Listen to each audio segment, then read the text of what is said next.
Chapter 17. The Ramadan. As Queequeg's Ramadan, or fasting in humiliation, was to continue all day, I did not choose to disturb him till toward nightfall, for I cherish the greatest respect toward everyone's religious obligations, never mind how comical, and could not find it in my heart to undervalue even a congregation of ants worshipping a toadstool, or those other creatures in certain parts of the earth who, with a degree of footmanism quite unprecedented in other planets, bow down before the torso of a deceased landed proprietor merely on account of the inordinate possessions yet owned and rented in his name. I say we good Presbyterian Christians should be charitable in these things, and not fancy ourselves so vastly superior to other mortals, pagans, and what not, because of their half-crazy conceits on these subjects. There was Queequeg, now, certainly entertaining the most absurd notions about Yojo and his Ramadan. But what of that? Queequeg thought that he knew what he was about, I suppose, and he seemed to be content, and there let him rest. All our arguing with him would not avail. Let him be, I say, and heaven have mercy on us all, Presbyterians and pagans alike, for we are all somehow dreadfully cracked about the head and sadly need mending. Toward evening, when I felt assured that all his performances and rituals must be over, I went up to his room and knocked on the door, but to no answer. I tried to open it, but it was fastened inside. "Queequeg," I said softly through the keyhole. All silent. "I say, Queequeg, why don't you speak?" "It's I, Ishmael." But all remained still as before. I began to grow alarmed.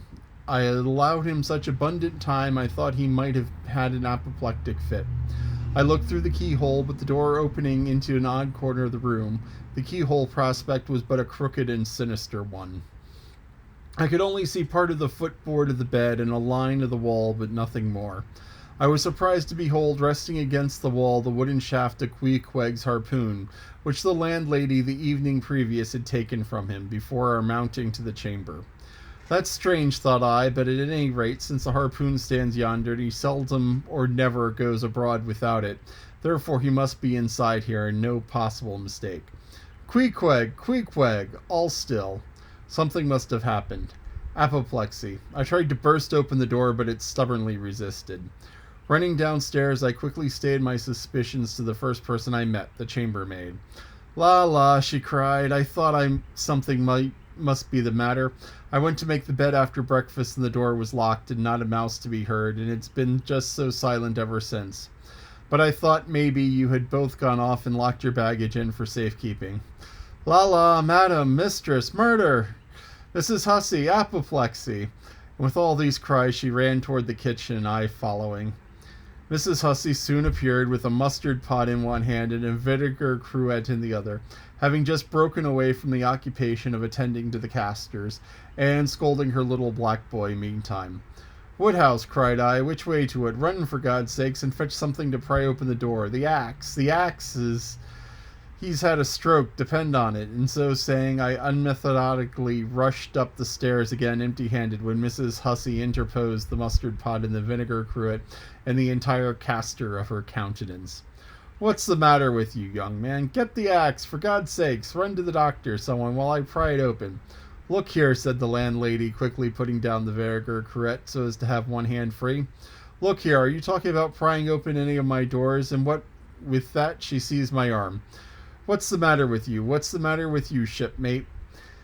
In as calm but rapid a manner as possible, I gave her to understand the whole case. Unconsciously clapping the vinegar cruet to the side of her nose, she ruminated for an instant and exclaimed, "No, I haven't seen it since I put it there." Running to a little closet under the landing of the stairs, she glanced in, and returning, told me that Queequeg's harpoon was missing. "He's killed himself," she cried. "It's unfortunate Stig's done over again. There goes another counterpane. God pity his poor mother.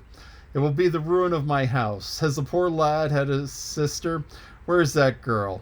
There, Betty, go to Snarls the painter and tell him to paint me a sign with 'No suicides permitted here' and 'No smoking in the parlor.' Might as well kill both of those birds at once. Kill, the Lord be merciful to his ghost. What's that noise there? You young man, avast there."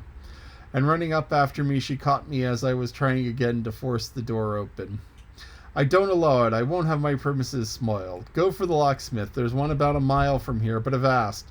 Putting her hand in her side pocket, "Here's a key that'll fit, I guess. Let's see." And with that, she turned it in the lock, but alas, Queequeg's supplemental bolt remained unwithdrawn within.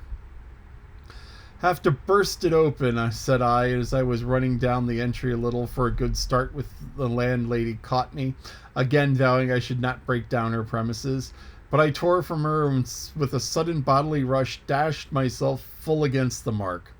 With a prodigious noise, the door flew open, and the knob, slamming against the wall, sent the plaster to the ceiling. And there, good heavens, sat Queequeg, altogether cool and self-collected, right in the middle of the room, squatting on his hands and holding the yojo on top of his head.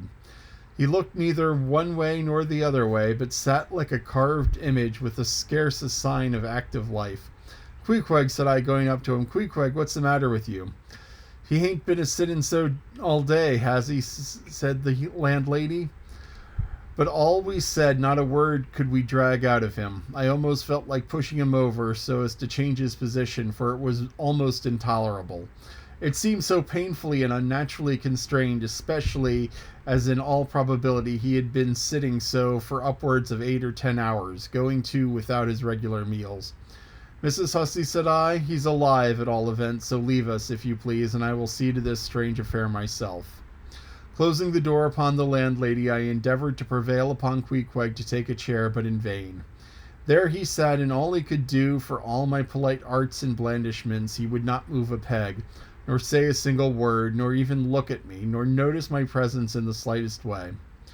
I wonder, thought I, if this can possibly be part of his Ramadan. Do they fast on their hams that way in his native island? It must be so. Yes, it's part of his creed, I suppose.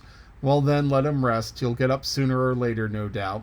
It can't last forever, thank God, and his Ramadan only comes once a year, and I don't believe it's very punctual then. I went down to supper after sitting a long time listening to the long stories of some sailors who had just come from a plum-pudding voyage, as they called it. That is, a short whaling voyage in a schooner or brig confined to north of the line in the Atlantic Ocean only. After listening to these plum-puddingers till nearly 11 o'clock, I went up the stairs to go to bed, feeling quite sure by this time Queequeg must certainly have brought his Ramadan to a termination. But no, there he was, just where I had left him. He had not stirred an inch. I began to grow vexed with him. It seemed downright senseless and insane to be sitting there all day and half the night on his hams in a cold room, holding a piece of wood on his head. "For heaven's sake, Queequeg, get up and shake yourself. Get up and have some supper. You'll starve. You'll kill yourself, Queequeg." But not a word did he reply. Despairing of him, therefore, I determined to go to bed and to sleep, and no doubt before a great while he would follow me. But previous to turning in, I took my heavy bearskin jacket and threw it over him, as it promised to be a very cold night, and he had nothing but his ordinary round jacket on. For some time, do all I would, I could not get into the faintest doze. I had blown out the candle, and the mere thought of Queequeg, not 4 feet off, sitting there in that uneasy position, stark alone in the cold and the dark, this made me really wretched. Think of it, sleeping all night in the same room with a wide-awake pagan on his hams in this dreary, unaccountable Ramadan. But somehow I dropped off at last, and knew nothing more till daybreak, when, looking over at the bedside, there squatted Queequeg as if he had been screwed onto the floor. But as soon as the first glimpse of sun entered the window, he got up with a stiff and grating joints, but with a cheerful look, limped toward me where I lay, pressed his forehead against mine, and said his Ramadan was over. Now, as before I hinted, I have no objections to any person's religion, be it what it may, so long as that person does not kill or insult any other person, because that other person didn't believe it so. But when a man's religion becomes really frantic, when it is a positive torment to him, and in fine makes this earth of ours an uncomfortable inn to lodge in, then I think it high time to take that individual aside and argue the point with him. And just so I now did with Queequeg. "Queequeg," said I, "get into bed now and lie and listen to me." I then went on, beginning with the rise and progress of primitive religions and coming down to the various religions of the present time, during which time I labored to show Queequeg that all these Lents, Ramadans, and prolonged ham squattings in cold, cheerless rooms were stark nonsense. Bad for the health, useless for the soul, opposed, in short, to the obvious laws of hygiene and common sense. I told him, too, that he, being in other things such an extremely sensible and sagacious savage, it pained me, very badly pained me, to see him now so deplorably foolish about this ridiculous Ramadan of his.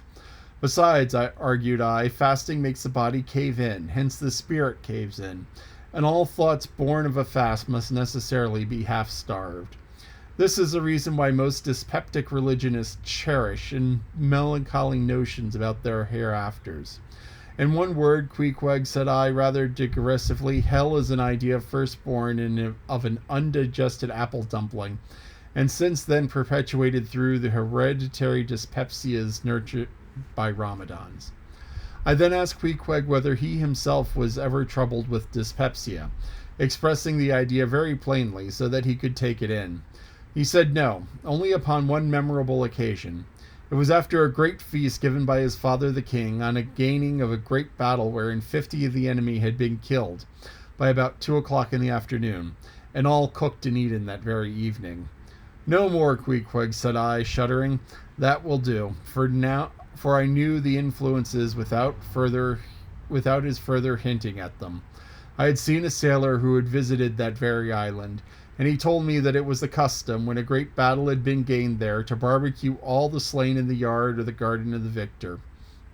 And then, one by one, they were placed in great wooden trenchers, and garnished round like a pillau, with breadfruit and coconuts, with some parsley in their mouths, and were sent round with the victor's compliments to all his friends, just as though these presents were so many Christmas turkeys. After all, I do not think that my remarks about religion made much impression upon Queequeg, because, in the first place, he somehow seemed dull of hearing on that important subject, unless considered from his own point of view, and in the second place, he did not more than 1/3 understand me, couch my ideas simply as I would, and finally he no doubt thought that he knew a great deal more about the true religion than I did. He looked at me with a sort of condescending concern and compassion, as though he thought it a great pity that such a sensible young man should be so hopelessly lost to evangelical pagan piety. At last we rose and dressed, and Queequeg taking a prodigious hearty breakfast of chowders of all sorts, so that the landlady should not make much of profit by reason of his Ramadan, we sallied out to board the Pequod, sauntering along and picking our teeth with halibut bones. This is the end of chapter 17. So, Ramadan is the name of one of the months in the Islamic calendar. Now, the Islamic calendar is a lunar-based calendar, and it never lines up with our normal calendar, because we have January, February. We have 12 months of various lengths that average 30 and a half days, give or take. So some are 30, some are 31. Then there's February, which is 28, but that doesn't matter. Anyway, it's a bit more than 30 days. The Islamic calendar runs on a lunar cycle, which means that from new moon to new moon, the whole month runs. And because a lunar cycle is 29 days and change, that means that the calendars don't sync up. You go through 12 lunar months and you haven't completed a full year. So what the Islamic calendar does is it goes through all of the months and then it starts over. So what winds up happening is that the Islamic year is shorter than the solar year, which means that when 1,000 years passes, the Islamic calendar takes on like 1,050, 1,060. I can't remember the exact number. But so the seasons shift in the Islamic calendar. And one of their months is called Ramadan. And this is a month where devout Muslims fast. And the way the fasting works for the Muslims during Ramadan is they don't eat from sunrise to sunset. They don't drink, they don't smoke. From sunrise to sunset. So while the sun's up, they don't eat, they don't drink, they don't smoke. So what they often do is they get up early in the morning, have a big meal, don't eat for the day, and when the sun sets, they have a huge feast and party. And this goes on for, as I said, a lunar month. And so here, Ishmael is using the term Ramadan to refer to a period of rest or a period of fasting. And Queequeg's was 1 day. And it's not that difficult to fast for 1 day. And it can be a little bit tiresome, especially if you don't drink, because one of the tricks is if you aren't eating, if you can't eat for whatever reason, that if you fast, it's easier to fast if you can drink water. But if you don't drink water and you don't eat, then that gets rough. It can be done. Jews, when they celebrate, or Jews, when they remember Yom Kippur, don't eat, don't drink for 24 hours. And that runs from sunset on one day to sunset on the next day. So that's a full 24 hours, give or take, the few minutes of the sun changing, rising and setting, taking place in October. But September, October. Because the Jewish calendar, like the Arabic calendar, runs on lunar cycles. But what the Jewish calendar does is every few years they take one of the months and they double it. So there's 1 month that occurs twice in a row. Because, and I can't remember which month it is, but it's like you'd have 2 Marches. So it's like all of a sudden it's March, and then it's second March, sort of like second breakfast. And what that does is when the calendar gets out of sync, they throw in this extra month, and then all of a sudden it's pushed ahead, and then everything starts lining up again. So, the Gregorian calendar that we use, named after one of the ancient popes, Pope Gregory, the Gregorian calendar that we use, the months are roughly, our 12 months are roughly the lunar cycle, but that means that the full moon never falls on a particular day, and the new moon never falls on a particular day.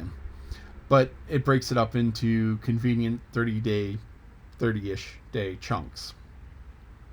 The Arabic and Hebrew calendars keep the moon aligned, so that keep the moon aligned, so that Passover is always going to be on a full moon, which is one of the other Jewish holidays. And I remember that Passover is always on the full moon. Talked about that because that's fleeing Egypt, and you flee Egypt, and hey, it gives us full moon to flee Egypt. Anyway, Ramadan is the Muslim month of fasting. Let's see, Ramadan. There was something else that I was going to talk about. Lent is 40 days before Easter in the Christian calendar, and different people do different things for fasting, and I think I've talked about that in a different video. But here we get into, also in this chapter, it's Queequeg was a cannibal.